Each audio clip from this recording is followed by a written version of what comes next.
Le système bloque au taux légal de 0,5 g.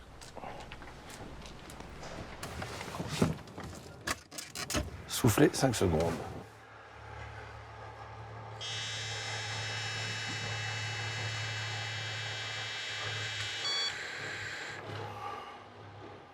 Là, il met attendez, verrouillage. Voilà, vous voyez, je tourne la clé, on est en verrouillage. Donc, comme j'ai bu, le camion, il dit je ne pars pas.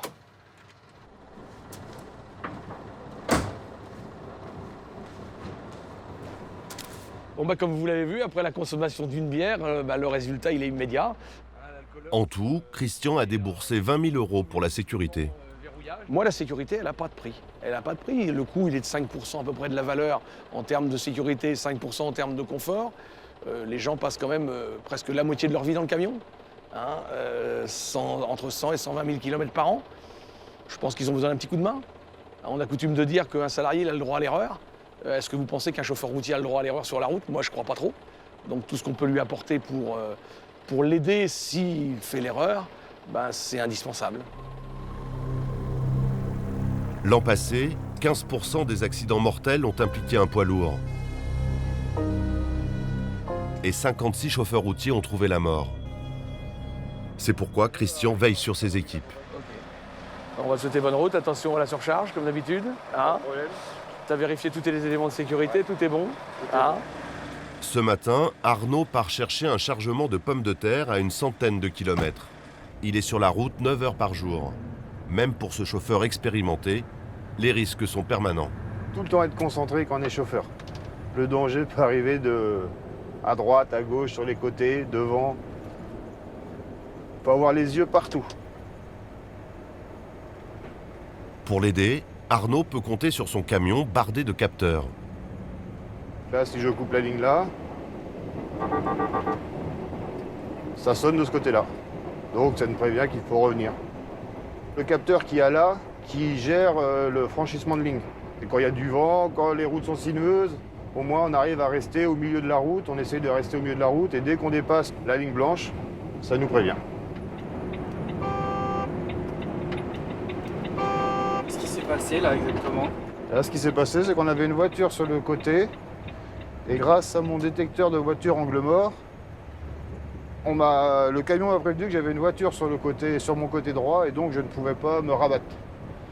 Vu que sur un camion, on a un angle mort au niveau du rétroviseur, ça nous permet d'éviter d'avoir un accident.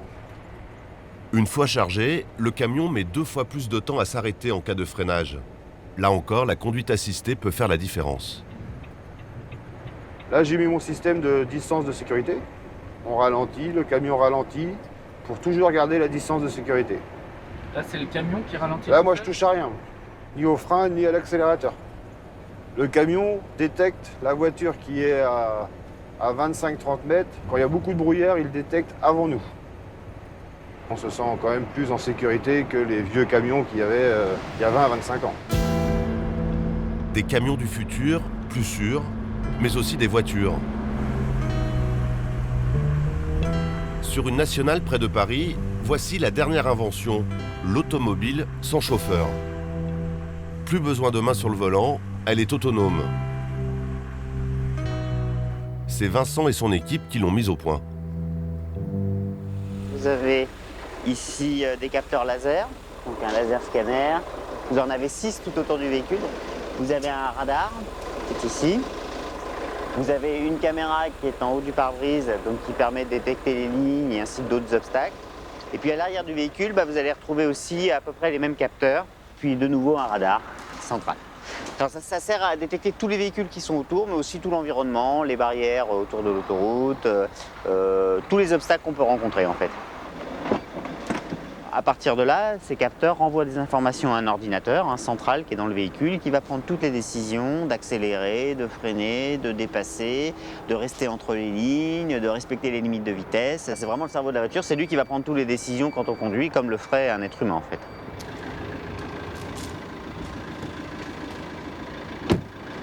À terme, l'imposant ordinateur du coffre sera miniaturisé. Pour que la voiture autonome prenne le contrôle, il suffit juste de lui demander. Alors pour l'activer, c'est assez simple, j'appuie sur un bouton qui est sur le volant. Voilà, j'appuie puis je lâche tout, donc je lâche le volant et les pédales. Donc là on est en mode autonome, le véhicule conduit tout seul. Plus besoin de pieds sur les pédales, ni de mains sur le volant. Les capteurs et l'ordinateur permettent à la voiture de se diriger. Elle peut même dépasser les autres véhicules, toute seule, quand elle le veut.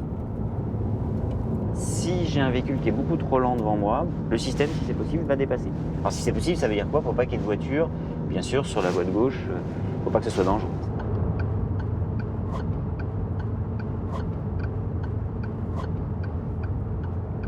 Ah non, j'ai rien fait là, j'ai rien fait du tout. Il a mis les clignotants, il a dépassé.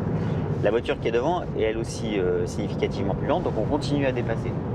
Et vous voyez, la petite flèche verte sur l'écran va nous montrer que maintenant on va avoir envie de se rabattre dès que c'est possible. Il va mettre le clignotant. Ici quelques secondes. Voilà. Alors, c'est intéressant parce que moi j'avais pas vu qu'il y avait un véhicule dans l'angle mort, alors que lui il l'avait vu puisqu'il y avait tous les capteurs. C'est pour ça qu'il se rabattait pas, il attendait un petit peu. Après le véhicule s'est effacé, donc il a pu se rabattre. La sécurité, c'est le premier argument marketing du constructeur. Et tant pis pour les amateurs de vitesse. Là, on s'est fait doubler par des gens qui sont franchement en excès de vitesse quand même. Hein. Il y en avait un, il était en excès de vitesse de 20 km/h, je pense. C'est évident qu'on aura moins d'accidents avec un véhicule comme ça qu'avec un véhicule avec un conducteur derrière le volant, oui, ça c'est sûr.